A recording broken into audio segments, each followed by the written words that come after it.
Hey everyone, this is Jessica with K&A Greenhouse. This is a quick little presentation on some of the underused evergreens that we sell at K&A Greenhouse. Um, Sometimes people come in looking for something that's just a little bit odd or something that their neighbors don't already have. So here are a few of the suggestions that I usually give them. Fir is usually something that I tend to suggest if a customer is looking for something similar to a spruce. Most people in Wisconsin now know about the couple of different needle cast fungal diseases that affect a lot of the spruce trees here in the area. So fir, whether it be balsam fir, we also will be selling the concolor or the white fir this year is an option instead of a spruce tree. They do grow a little bit slower than the spruce trees do, but the balsam fir is a native in Wisconsin, so it's a good replacement for if you prefer like a white spruce that's also a native in Wisconsin that would have the green needles. The concolor or the white fir is the blue needled evergreen that you see there. One caution with fir trees is they do tend to prefer to be able to dry out between rain or getting water. So they don't like to have wet feet. And like I said, they're a little bit slower growing than some of the spruce trees out there, but they don't have that needle cast diseases. So full sun is best for these. They will tolerate a little bit of shade. I wouldn't do full shade for these, but they are also jug loan tolerant. I have a few different balsam and Canaan firs on my property where I have a ton of walnut trees, and they're doing just fine. If someone comes in looking for kind of a globe shaped, a round, ball shaped evergreen, but they have deer problems, I don't generally like to suggest arborvitae. There are some globe shaped arbs out there, but this particular plant is a false cypress. The variety name is angel hair, and I love this one because it is generally going to be deer and rabbit resistant, so you don't have to worry about them getting a haircut that you didn't actually want them to have. Um, we do get it from Isley Nursery, which you can see the emblem there in the corner of the photo. They say that it'll get about 6 feet by 6 feet, but being here in Wisconsin, I don't know that I've ever seen it get quite that large. They're a little bit slower growing plant as well, so it'll take them quite a few years 10 maybe even 15 years to get to be about 6 feet tall if it were to get that big. Um, it also is jug loan tolerant, so once again, if you have walnut trees or butternut trees, these would also grow underneath that.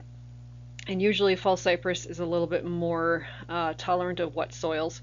So they are a little bit drought tolerant once they get established, but they can also handle, a little bit wetter conditions if we have a really wet spring like we did in 2024, or if you have a lower spot that you want to kind of block off, these would be a great option for you.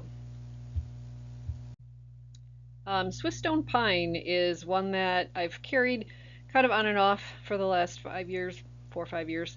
Um, this one is just a nice pine that likes to or tends to grow kind of in a columnar shape almost. You can see it's taller than it is skinny.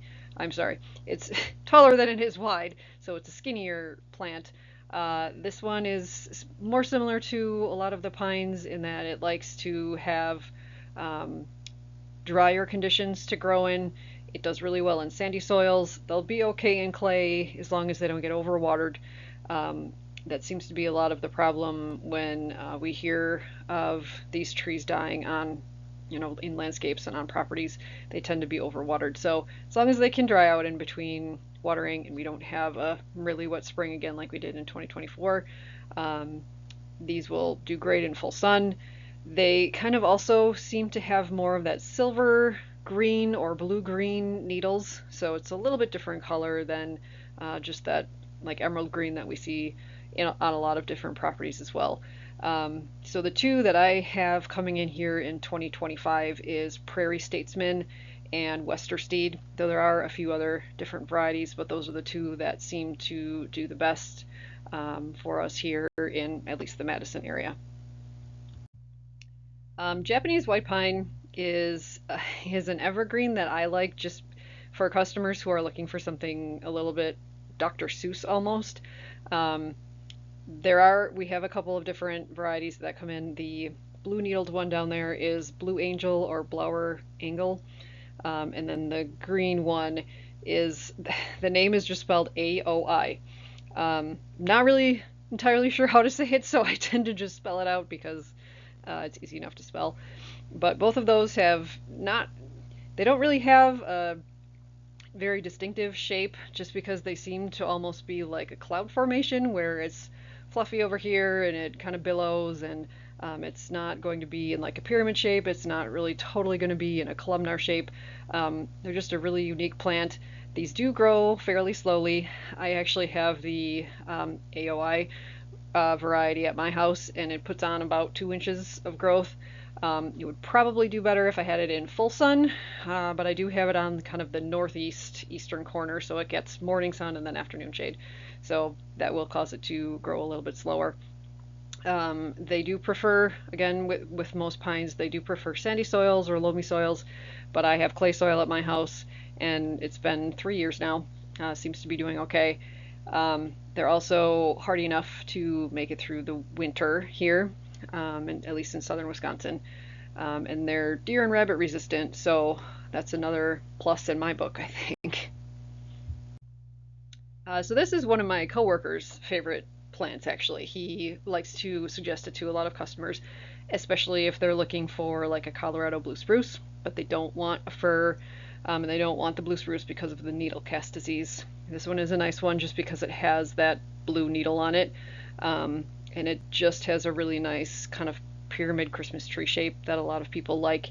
It is a little bit touchy with hardiness. I believe it is a zone 5, but honestly, I haven't seen a lot of them come back as having died over the winter. So this one seems to be pretty hardy around here. Like I said, nice pyramid shape. Full sun is best for the coloring on the blue needles, but it would make a nice, hedgerow or kind of a wind block, as long as you don't put it too far out there, just because we need to probably protect it a little bit more from the winter winds. Deer and rabbit resistant again, not jugloan tolerant. Most pines are not going to be jugloan tolerant, but there are other evergreens that you can put in there if you're looking for a walnut tolerant plant. I do have other videos on our YouTube channel here with jugloan tolerant subjects also. So, like I said, quick and painless, hopefully. Very short. Just wanted to give a couple of options if people are looking for alternatives that aren't blue spruce, arborvitae, juniper. So hopefully that will entice you to come out to the nursery yard. Most of those plants we will have in the spring. I get a lot of them from our suppliers out west, so could be later in April or the first week in May. We generally tend to have all of those in, usually by Mother's Day, though, at the very latest. So if you're not sure if we have it in, feel free to give us a call. I have the phone numbers down there. The 920-415-4474 is a cell phone number that you can text if you prefer to text message instead of call. Otherwise, the 833-5244 is the landline for the greenhouse. Or you can always shoot us an email, knagreenhouse@gmail.com. If you have a question for me, I would ask that you put "attention Jessica" in the subject line, just so that I know the email is for me.